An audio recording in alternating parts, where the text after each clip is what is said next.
Malam. Ada yang bisa saya bantu? Gini Bu, apakah benar ini perusahaan yang menerima lamaran kerja yang saya baca di koran kemarin? Iya benar Pak. Ini lamarannya. Saya cek dulu ya Pak. Bapak silakan duduk dulu ya di situ. Boleh.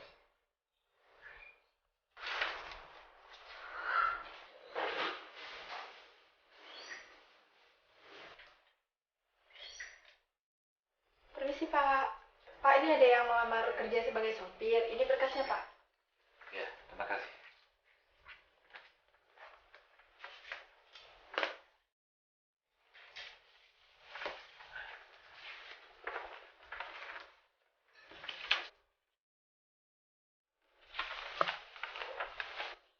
Orangnya mana?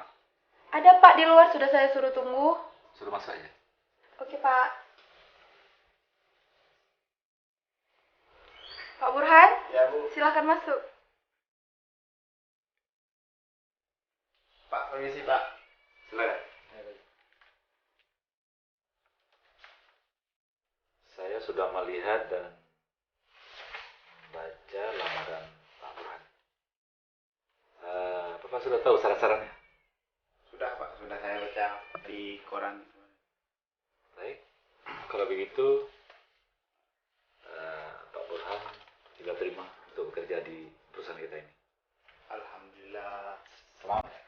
Jadi, kalau beda Bu, bisa saya lihat kendaraannya Pak?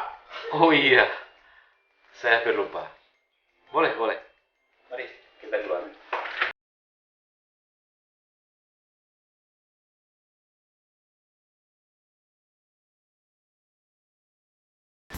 Pak Burhan, itulah kendaraan yang akan dipakai di lapangan nanti. Hah? Yang betul Pak? Ya. Ini aja deh. Tuh. Pak!